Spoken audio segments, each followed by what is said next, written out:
Hi, so this is Justin McCullough with Capital One Spark Business, and we're at the Small Business Festival, and I'm here with Jennifer. Jennifer, why don't you tell us a little bit about who you are and your business? Well, hi, Justin. Thanks so much. I'm Jennifer McNevin, and I am with Manuel's and Chongo's Restaurants. We are a local restaurant here in Austin. We have 2 Manuel's locations and 1 Chongo's Taqueria location.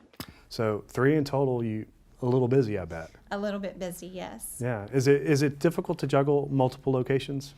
It is, in fact, difficult. It's something that you really have to get used to. But most people in small business, they start out small, and the dream is that you would like to expand your business over time. So we've been very fortunate. We've been able to do that. At this point, we have about 150 employees here in Austin, and the 3 locations. So yes, it does keep us busy.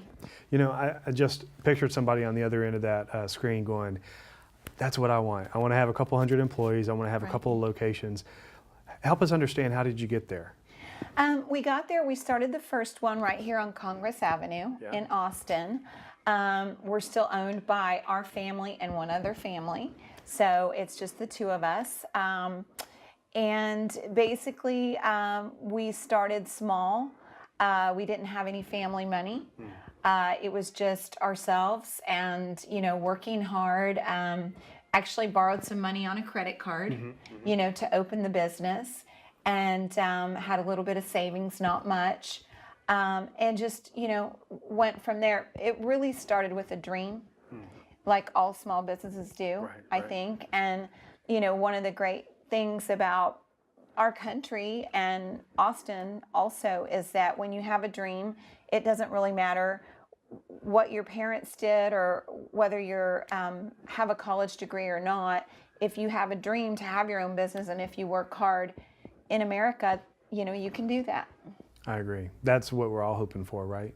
So many of us have a vision and a dream, and we want to make that a reality.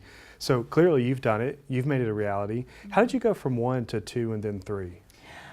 We opened the first one and had a really good customer base. And then after about 10 years, we noticed that as we were getting a little bit older, our customers were also getting a little bit older, and they were getting married and having kids and moving to the north side of town. So we decided that we needed a location on that side of town as well. We also rent our location downtown, and we wanted to buy something so that we could own the building. So we had the opportunity. We found a location up north. There was another restaurant there that wasn't doing so well, and we were able to work a deal with them to buy the building. And that location is twice the size as our location downtown, and it has free parking, which doesn't exist downtown anymore, not too much at least, as well as a beautiful outdoor garden patio. So we jumped on it, and we were able to, take a bad situation from someone else that they were trying to get out of. And luckily our menu and our concept worked in that location. So obviously by that time people knew the brand, but how do you build engagement around a new location, and how do you get customers coming? Because if there's no customers, well, it's just not going to work. So let's tell a few of those folks that are listening, like, how did you actually bring this new location to life? Sure. Well, the good thing with the new location was it actually paid for itself from day one that we opened. So from day one that we opened, it was able to pay all of its own bills. However, there were some challenges. One of the challenges was 9/11. That was a really big challenge for us, because we are at that location, we're right beside a movie theater. And when times got tough, right around 9/11, the movie theater closed and remained closed for 3 years. So what do people do? They go to dinner and a movie. So we had to be really creative.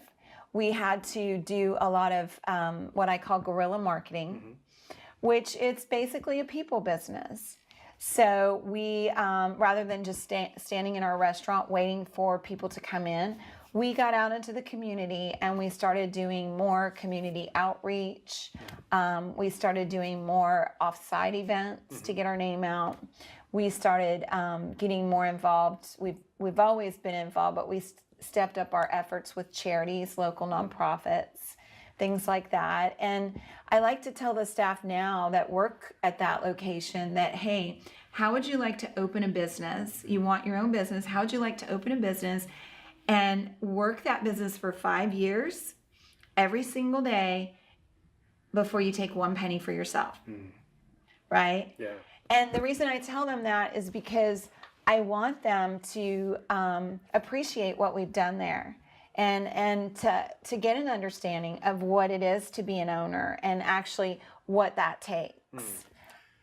Can you tell us more about that? I really think that this is an important thing here. So getting people who are on the team to believe what you believe about the business. Right. Tell me more about that. Right.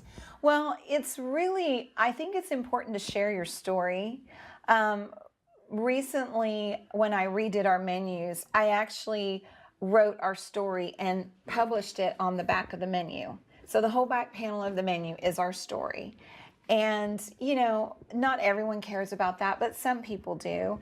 And most certainly, I want the people that are on our team to know our story because they're our ambassadors. And, I'm not just an employer, I'm also an educator. And I take that responsibility very not lightly. So I'm always trying to share as much as I can with the staff about different things that we're doing, not just the job that they're being asked to do, but other aspects of the running of the business as well. That's great. So you mentioned earlier, so the 5 years without taking a penny out. Right. Then you're talking about the story on the menu. Right. I think one of the things is there's a gap between what people think about small business owners and how successful they are. Right. So do you think there are a lot of small business owners that need to tell that story, or do you think there's a lot of corporate businesses that don't understand that story? I really never respected small business owners enough until I was one. And, there's a point where you wear so many different hats and you have to make so many different decisions. And sometimes you say to yourself, I don't want to make all these decisions. Can someone else make the decision for me? Can I call my parents or somebody? And then you realize, no, the finger's pointing at you. Right. You have to, make a lot of decisions. There's a lot riding on making the right decision. And, I think there's kind of a myth out there that most Americans work for large corporations. I was in corporate for 8 years, and I assumed that myself. But once I became involved with owning a small business, I learned that, in fact, it's something like 60 to 70% of all Americans are actually employed by a small business. Right. So I think when it comes to our laws, our politics, I would like to see our politicians, our government, do a little bit more to support small business, because I notice that cities are always so proud to tout, hey, we have a lot of unique businesses that make Austin, Austin. Think about what Austin would be like without the uniqueness of the locally owned restaurants or the locally owned businesses. But yet, when times are tough, 9/11, you look around for help and there's little to be had. Right. You either go to your parents, you go to a bank. Sometimes the banks will help you, sometimes they won't.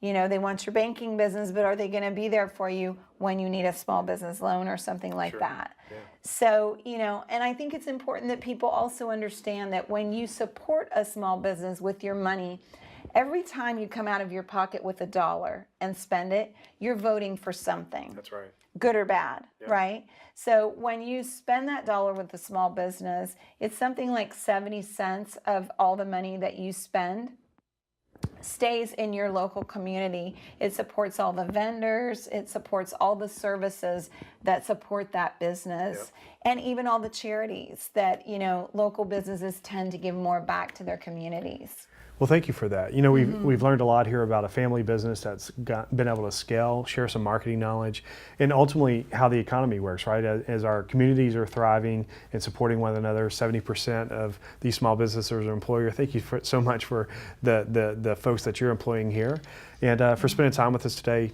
here at Small Business Festival. I'm Justin McCullough, and this is Jennifer. Thank you so much. Thanks, Justin.